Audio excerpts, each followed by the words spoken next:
सकल पदार्थ है जग माई, कर्महीन नर पावत नाही। नमस्कार दोस्तों, मैं Om Prakash Goswami. Education to all YouTube channel में आपका हार्दिक स्वागत है। दोस्तों, इस वीडियो में हम सेकंड टर्म द्वितीय प्री बोर्ड परीक्षा 2021-22 क्लास 12th विषय हिंदी प्रश्न पत्र को हल करने की कोशिश करेंगे। यह प्रश्न पत्र 2 घंटे और 40 अंक का था। इस प्रश्न पत्र का पहला प्रश्न रचनात्मक लेखन से संबंधित है, जिसमें 3 टॉपिक में से किसी एक टॉपिक पर रचनात्मक लेख लिखना था, जो कि 5 अंक का है। ये टॉपिक थे सावन की पहली जड़ी, इम्तिहान के दिन, दिया और तूफान।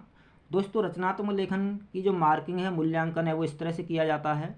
भूमिका यानी फॉर्मेट के लिए 1 अंक, विषय वस्तु के लिए 3 अंक और भाषा शुद्धता के लिए 1 अंक दिया जाता है। रचनात्मक लेख कैसे लिखना चाहिए, इसके लिए आप रचनात्मक लेखन वाला वीडियो देख सकते हैं। दूसरा प्रश्न था पत्र लेखन से संबंधित, जिसका पहला विषय था आपके शहर में परिवहन व्यवस्था की स्थिति चिंताजनक बनी हुई है। इस समस्या की ओर संबंधित अधिकारियों का ध्यान आकर्षित करवाने के लिए किसी स्थानीय समाचार पत्र के संपादक को पत्र लिखिए। यानी परिवहन व्यवस्था की चिंताजनक स्थिति से संबंधित संपादक को पत्र लिखना था।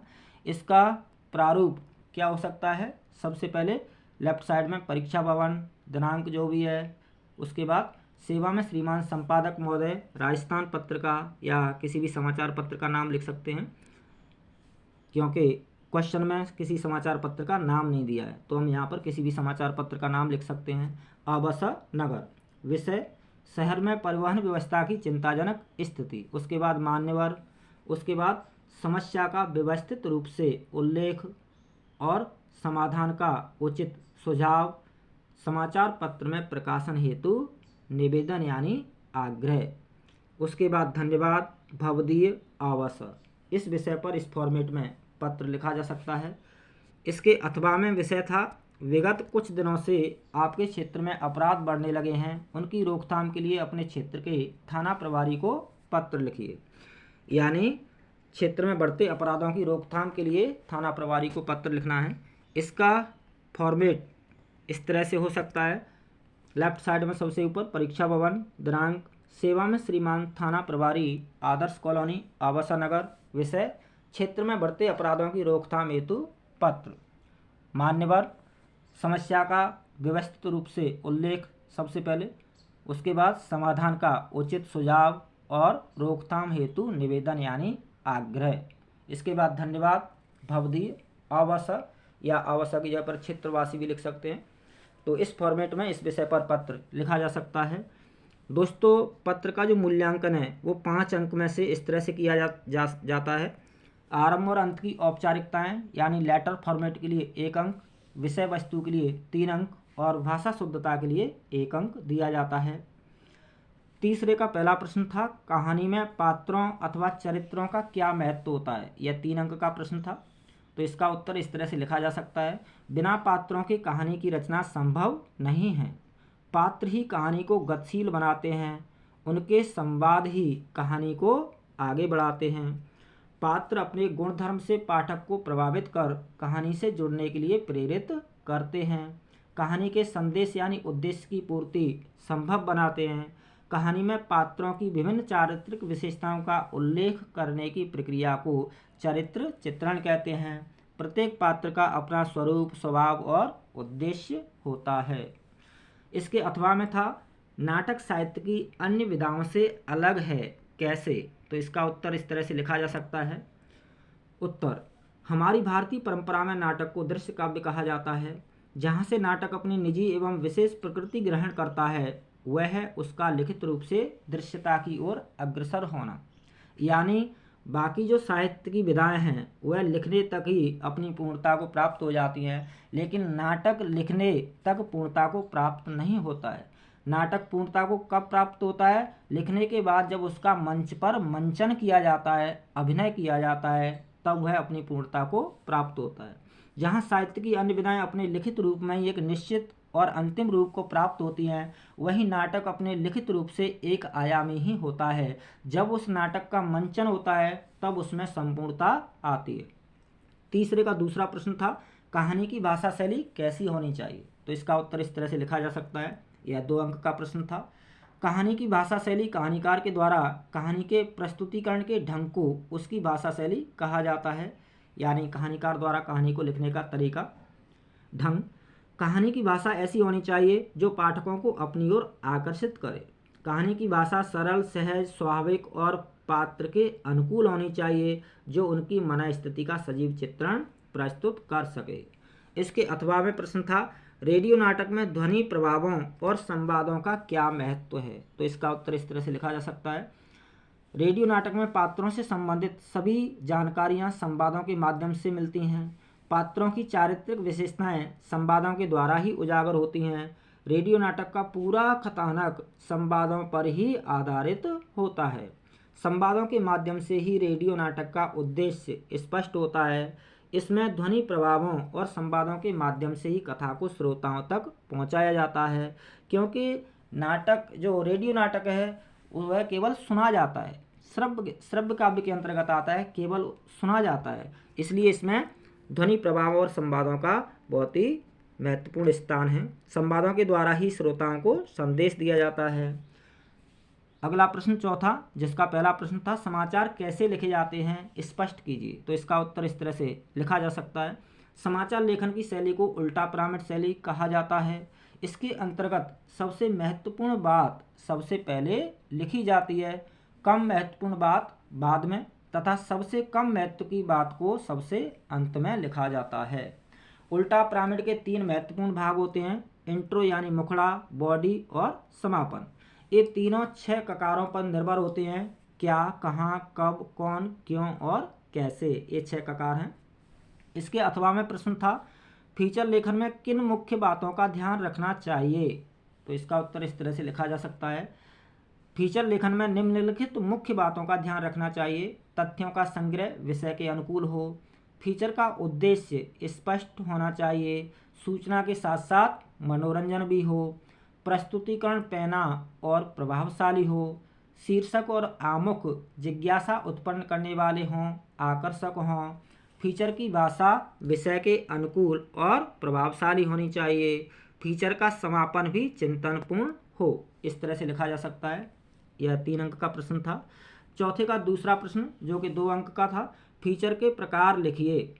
तो इसके कई सारे प्रकार हैं, समाचार फीचर, समाचार फीचर, मानवीय रुचि के फीचर, व्याख्यात्मक फीचर, ऐतिहासिक फीचर, विज्ञान फीचर, पर्वोत्सवी फीचर, विशेष घटना पर आधारित फीचर, खेल कूद फीचर, व्यक्तिगत फीचर, मनोरंजन फिल्म या सांस्कृतिक फीचर, फोटो फीचर इत्यादि। पर्वोत्सवी फीचर यानी पर्व त्योहारों पर आधारित फीचर। यह 2 अंक का प्रश्न था, तो कोई भी 3 या 4 लिख सकते हैं 2 अंक के प्रश्न के जवाब में। इसके अथवा में प्रश्न था, समाचार के मुखड़े में कौन कौन सी सूचनाएं आती हैं। तो समाचार के मुखड़े में आने वाली सूचनाएं निम्न ककारों पर आधारित होती हैं, क्या, कब, कौन, कहाँ। इन 6 ककारों से संबंधित जो सूचनाएं वो समाचार के मुखड़े में आती हैं, यानी इंट्रो में आती हैं। यानी क्या हुआ, कब हुआ, घटना का समय, उस घटना से कौन लोग जुड़े हुए हैं, कहाँ यानी घटना का स्थान, जो कि तथ्यों पर आधारित एवं सूचनात्मक होते हैं। अगला प्रश्न है 5वां, जिसमें 3 में से कोई भी 2 प्रश्न करने हैं, जो कि 3-3 अंक के प्रश्न हैं। 5वें का पहला प्रश्न है, स्लेट पर या लाल खड़िया चाक मल दी हो किसी ने, पठित कविता के आधार पर उक्त पंक्ति का भावार्थ स्पष्ट कीजिए। इसका उत्तर इस तरह से लिखा जा सकता है, स्लेट पर लाल खड़िया चाक मल दी हो किसी ने। पहला पॉइंट, कविता में कवि कल्पना करता है कि काली स्लेट पर लाल खड़िया चाक को लीप दिया जाए, यानी पोत दिया जाए, घिस दिया जाए और वह गीली हो तो उसका रंग भोर के समय के गहरे आकाश पर सूरज की लाली पड़ने जैसा होता है। यह वर्णन रूप, रंग और वातावरण की समानता के कारण बहुत ही सुंदर बन पड़ा है।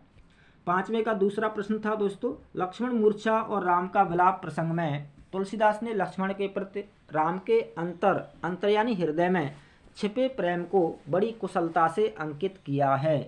पठित कविता के आधार पर उत्तर दीजिए। तो इसका उत्तर इस तरह से लिखा जा सकता है, लक्ष्मण मूर्छा और राम का विलाप प्रसंग में तुलसीदास जी ने लक्ष्मण के प्रति राम के हृदय में प्रेम को बड़े ही कुशलता और मार्मिकता के साथ अंकित किया है। लक्ष्मण के मूर्छित हो जाने पर राम प्रभु न रहकर, ईश्वर न होकर एक सामान्य व्यक्ति के रूप में भावुक हो उठते हैं। एक आम व्यक्ति की तरह, सामान्य व्यक्ति की तरह भावुक हो जाते हैं, इमोशनल हो जाते हैं। वे अत्यंत व्याकुल होकर स्वयं को बिना पंख वाला पक्षी, बिना मणि वाला सर्प तथा बिना सूंड वाला हाथी बताते हैं। ऐसी अपनी बिना भाई लक्ष्मण के बिना अपनी इस तरह की स्थिति बताते हैं दयनीय। ये सभी बातें लक्ष्मण के प्रति राम के प्रेम को दर्शाती हैं। 5वें का तीसरा प्रश्न था, फ्राकी रुबाइयों में उभरे घरेलू जीवन के बिंबों का सौंदर्य स्पष्ट कीजिए। यानी फ्राकी रुबाइयों में जो घरेलू जीवन के जो बिंब हैं वो कौन कौन से हैं, क्या सौंदर्य है उनका, ये बताना था। तो फ्राकी रुबाइयों में उभरे घरेलू जीवन के बिंबों का सौंदर्य, पहला, आंगन में लिए चांद के टुकड़े को खड़ी माँ दृश्य बिंब है। नन्ही बालिका का अपने भाई की कलाई पर राखी बांधना एक सजीव दृश्य बिंब है, बहुत ही सुंदर। बच्चे के घरौंदे में रूपवती माँ का दीपक जलाना दृश्य बिंब है।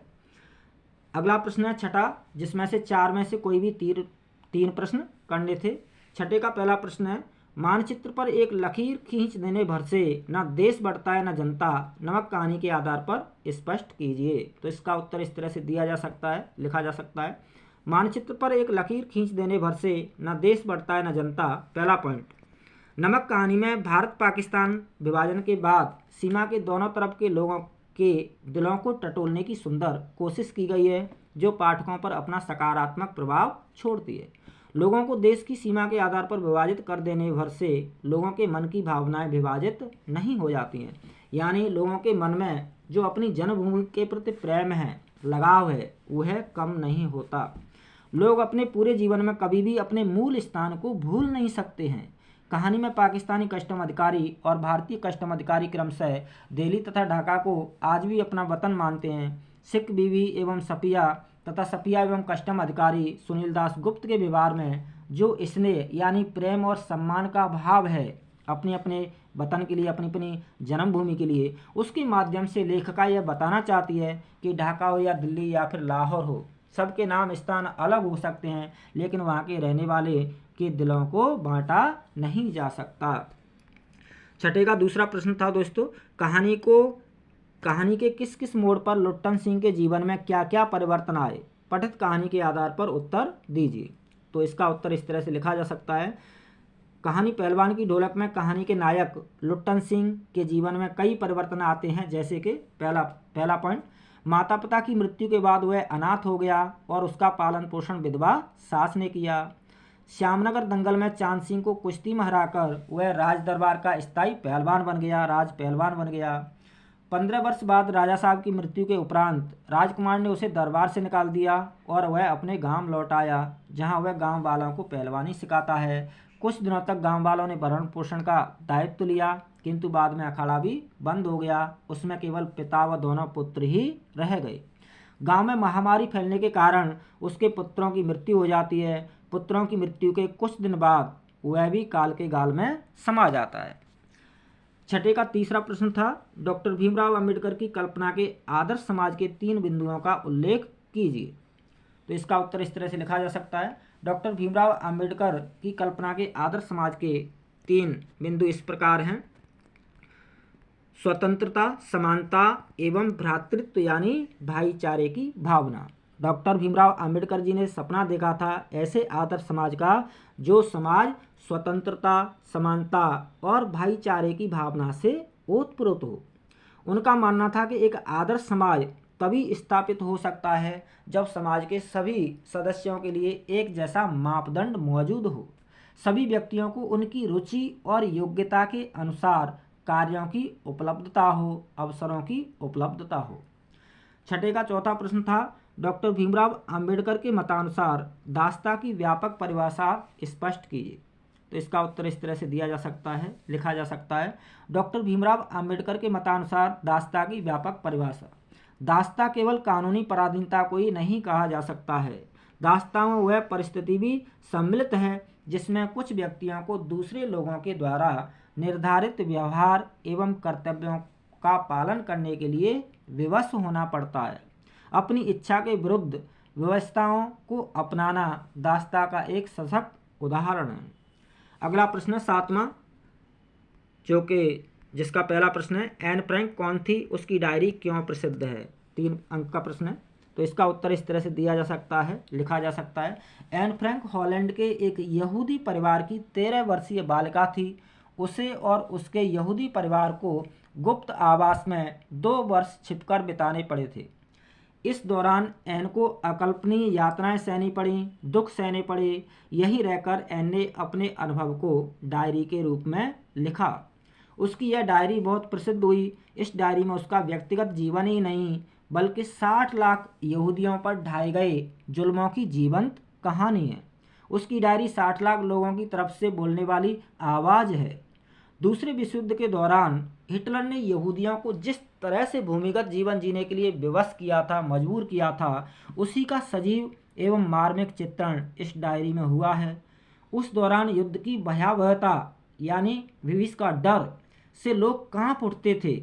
इस डायरी में उन्हीं 60 लाख लोगों की पीड़ा को अभिव्यक्ति मिली है। इस विवरण को सारे विश्व के लोग जानना चाहते थे।